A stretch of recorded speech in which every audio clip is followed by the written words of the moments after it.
ನೋಡುತ್ತ ನಾನಂತೂ ಹಂಗ ಬಿದ್ದೋದೆ ನೋಡೇ ಚಿನ್ನಮ್ಮ.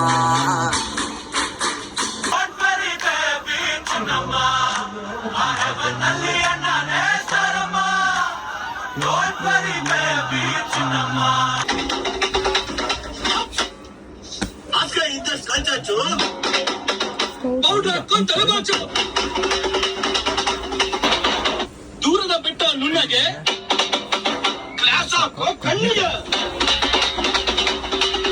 ಮಾಡಿದ್ದುಳ್ಳು ಮಾರಾಯ ಕುಡಿಬೇಡ ಸಾರಾಯ. Thank you. ಲೈಕ್ ಮಾಡಿ, ಫಾಲೋ ಮಾಡಿ, ಸಬ್ಸ್ಕ್ರೈಬ್